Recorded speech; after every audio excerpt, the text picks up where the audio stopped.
Good morning everyone, welcome to Discover Knowledge. मेरा नाम है ईशा। दोस्तों, I know I have been a bit late in coming up with the video because I have been occupied with certain things, and this is the last time that this has happened. I will not repeat this again, and I'll be very much continuous and regular, to be precise, in uploading my videos. Clear? Anyway, I am here with the fourth chapter for all the class 12 students, that is India's foreign relations. हम थोड़ा बहुत पीछे से पढ़ते आ चुके हैं India की foreign relations के बारे में, एंड हमने समझा था कि इंडिया के जो फॉरेन रिलेशंस हैं या जो फॉरेन पॉलिसी है वो किस रिस्पेक्ट में है कि हम एक दूसरे की सॉवरेनिटी, इंटीग्रिटी को रिस्पेक्ट करते हुए मेंटेन करके रखेंगे पीस को। ठीक है, we will be helping each other, we will be maintaining peace, we will be respecting each other sovereignty, और यही सब चीज़ों का जो मेंशन है इंडियन कॉन्स्टिट्यूशन में भी है in form of the DPSPs, that is directive principles of state policy. तो इसमें थोड़ा समझ लेते हैं, ये इंपॉर्टेंट है, आपको आना चाहिए कि कितने कौन से आर्टिकल में इस इंटरनेशनल रिलेशंस के बारे में इंडिया के मेंशन्ड है। ठीक है, जो हमारी फॉरेन पॉलिसी अभी है उसके रिलेशन में अगर हम कॉन्स्टिट्यूशन से बात करें, क्योंकि इंडिया में constitution is very important, right. तो इस चीज़ का मेंशन हमारे कॉन्स्टिट्यूशन मेकर्स ने किया था कि how India's foreign relations will be, and ये DPSP वो सेक्शन है कॉन्स्टिट्यूशन का, वो प्रोविजंस हैं कॉन्स्टिट्यूशन में जो कि मेंशन्ड है, and as per the time, जैसे ही टाइम आता है, as per the situation, as the time comes, उन DPSPs को एक पॉलिसी में इनिशिएट किया जा सकता है, एक प्रोविजन है। ठीक है, यही प्रोविजंस हमारे मेंशन करते हैं इन द आर्टिकल 15। ठीक है, the Article 15 lays down DPSP on promotion of international peace and security। ये DPSPs में हमारे आर्टिकल 15 के थ्रू मेंशन्ड है इन द कॉन्स्टिट्यूशन, क्या हमारी इंटरनेशनल पीस एंड सिक्योरिटी कैसे होगी, कि हम international peace and security promote करेंगे, just and honourable relations maintain रखेंगे एक दूसरे से बिटवीन द नेशंस। ठीक है, तो ये आपको पता होना चाहिए कि what is DPSPs। Article 15 of the constitution, या कह सकते हैं आर्टिकल 15 ऑफ द कॉन्स्टिट्यूशन के अकॉर्डिंग हमारे DPSPs में हमारे ये इंटरनेशनल रिलेशंस के से रिलेटेड बहुत सारे मेंशन है प्रोविजंस। वो क्या प्रोविजन है कि हम बेसिकली क्या कहना चाह रहे हैं कि हम हमारे फॉरेन रिलेशंस को किस तरीके से मेंटेन करेंगे, और उसका जो लेखा जोखा कह सकते हैं, अकॉर्डिंगली इन सब के अकॉर्डिंग आप अपने फॉरेन रिलेशंस को बनाओगे, अपने फॉरेन पॉलिसी इनिशिएट करोगे। वो ये 4 प्रोविजंस हैं जो कि हमारे आर्टिकल 15 के द्वारा हमारे DPSPs में मेंशन है। ठीक है, हम international peace and security promote करेंगे, मेंटेन करेंगे एक दूसरे के साथ just and honourable relations. Just मतलब क्या, जस्टिस होगी, इक्वालिटी होगी। ऑनरेबल मीन्स किसी को डिसरिस्पेक्ट नहीं करेंगे, ना हमें कोई एक नेशन डिसरिस्पेक्ट करेगा और ना हम किसी और को डिसरिस्पेक्ट करेंगे। तो हम एक ऑनरेबल रिलेशंस मेंटेन रखेंगे हमारे नेशंस के बीच। Foster respect for international law and treaty. ऐसे इंटरनेशनल लॉज जो बनते हैं, ट्रीटीज़ जो बनती हैं, उन पे हम एक रिस्पेक्ट रखेंगे कि नहीं, ऐसा नहीं होगा कि नहीं जी, इंडिया का स्टैंड ये रहेगा कि जो भी इंटरनेशनल ट्रीटी लॉ बनता रहे हम उस पर अग्री नहीं करते। No, we have to be respectful towards the international law and treaty. And lastly, encourage settlement of any international disputes.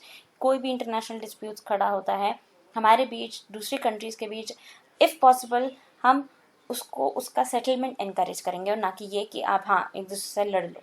ठीक है, तो ये 4 प्रोविजंस हैं, और इन 4 प्रोविजंस के ही इर्द गिर्द कह सकते हैं हमारी फॉरेन पॉलिसी, हमारे foreign relations as per article 15 are mentioned in the DPSPs। ये याद रखना है आपको कि हम international peace and security maintain करेंगे जस्ट एंड ऑनरेबल रिलेशंस। हम रिस्पेक्ट करेंगे, कोई भी इंटरनेशनल लॉ बना हो या ट्रीटी बनी हो उसको रिस्पेक्ट करेंगे, डिसरिस्पेक्ट नहीं करेंगे। साथ ही साथ में हम एनकरेज करेंगे कोई भी इंटरनेशनल डिस्प्यूट्स का सेटलमेंट। इनकरेज नहीं करेंगे किसी को कि किसी के भी थ्रू आप लड़ लो, नहीं, in fact we will try and initiate की सेटलमेंट हो सके दोनों के बीच। नेक्स्ट, नेहरू जी का बहुत बड़ा रोल था इन इंडियाज फॉरेन पॉलिसी। इस चीज़ को समझना यहाँ पे बहुत ज़रूरी है। हमारा नेशनल एजेंडा, हमारे नेशन का बाहर के दुनिया की तरफ और देशों की तरफ क्या एक एजेंडा रहेगा, कैसी पॉलिसीज़, कैसे लॉज, कैसे गाइडलाइंस को हम फॉलो करेंगे, उसमें एक नेहरू जी का बहुत बड़ा रोल था। ठीक, ही उस टाइम पे हमें पता है कि वो प्राइम मिनिस्टर भी थे और फॉरेन मिनिस्टर भी थे, तो इनका एक बहुत बड़ा इन्फ्लुएंस है, एक बहुत बड़ा रोल है हमारी फॉरेन पॉलिसी को एस्टैब्लिश करने में।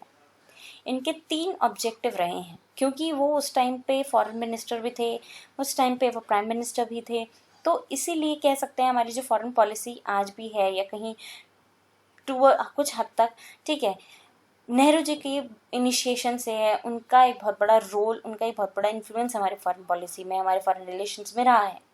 उनके foreign policy, being the foreign minister and the prime minister of India at that time, उनके फॉरेन पॉलिसी के 3 ऑब्जेक्टिव्स थे, और इन 3 ऑब्जेक्टिव्स को इंडिया कैसे अचीव करेगी? Through the policy of non alignment. पहला ऑब्जेक्टिव क्या है? Preserve hard earn sovereignty. हमने ये पढ़ लिया था पिछले ही उसमें, समझा था कि क्या हमारा इंडिया की फॉरेन रिलेशंस का एम क्या रहेगा, कि हम एक दूसरे की सॉवरेनिटी को रिस्पेक्ट करेंगे। तो हम ऑब्वियसली अपनी सॉवरेनिटी को भी हम दाग पे तो नहीं लग सकते कि ताक पे रख के हमने दूसरे की सॉवरेनिटी रिस्पेक्ट करी, उसकी आज़ादी रिस्पेक्ट करी, उसकी फ्रीडम रिस्पेक्ट करी और अपनी को भूल गए। नहीं, तो हम अपने फॉरेन रिलेशंस को मेंटेन करेंगे, लेकिन ऐसा नहीं होना चाहिए कि हम हमारे ऊपर फॉरेन रिलेशंस बनाने के चलते हमारे ऊपर ऐसा हो कि कोई दूसरी कंट्री हमारे ऊपर लॉज पॉलिसीज़ बनाने लगे, हमारी सॉवरेनिटी पे खतरा हो, हमारी आज़ादी पे कोई खतरा हो।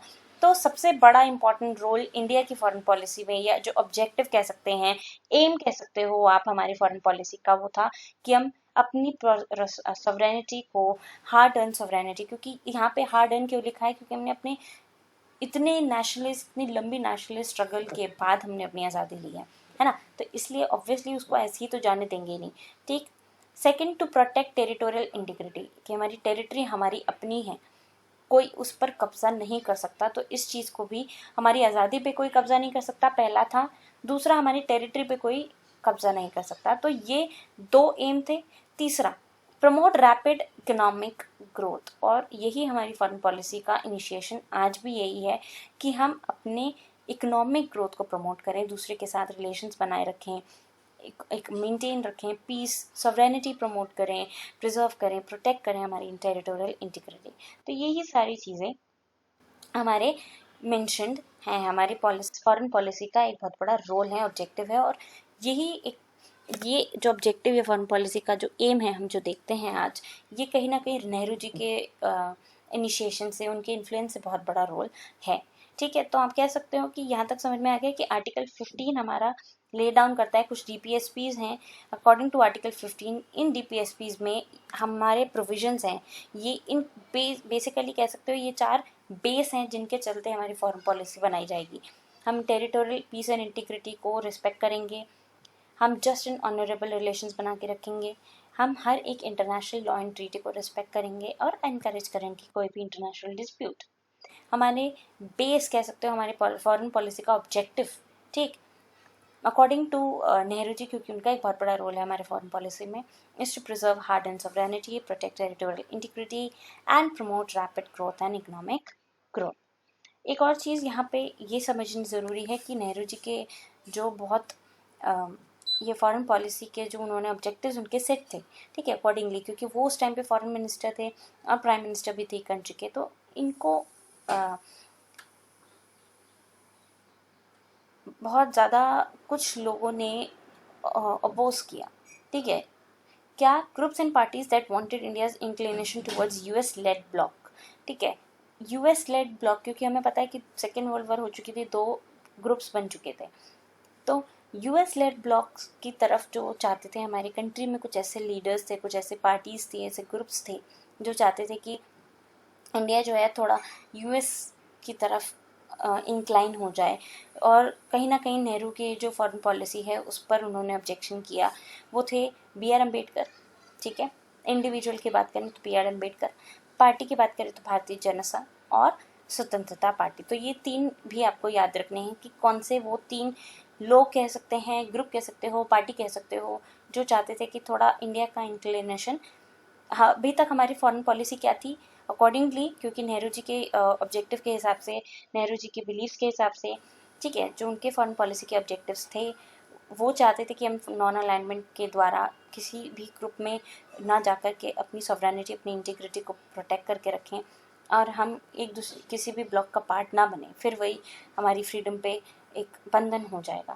ठीक है, तो ये फॉरेन पॉलिसीज़ का जो हम ऑब्जेक्टिव यहाँ चाहते थे, ये तो हम नॉन अलाइनमेंट के थ्रू ही कर सकते थे। लेकिन कुछ ऐसे लोग थे हमारी कंट्री में जो चाहते थे कि हम थोड़ा यूएस लेड ब्लॉक की तरफ इंक्लाइन हो जाएं, जो कि थे बी आर अम्बेडकर, ठीक है, भारतीय जनसंघ पार्टीज में अगर हम बात करें तो भारतीय जनसंघ एंड स्वतंत्रता पार्टी। तो ये भी आपको यहाँ पे याद रखना है। Distance from the two camps पढ़ेंगे हम इन द नेक्स्ट वीडियो। यहाँ तक मैं अभी आपको फिलहाल छोड़ रही हूँ। Please recall whatever we have gone through. हमने अभी तक जितना भी पढ़ा है उस पर please recall and go through everything. If you find anything difficult, hard enough to understand, mention it in the comment section, definitely I will take it up. Again याद दिला दूँ, लाइव सेशन बहुत जल्द शुरू होने वाला है, so keep following the videos and please do read the description boxes because उस लाइव वीडियो का मेंशन डिस्क्रिप्शन बॉक्स में ही मेंशन होगा। So please keep following and liking to the channel. Subscribe everyone. Keep studying, keep following, keep liking. Thank you.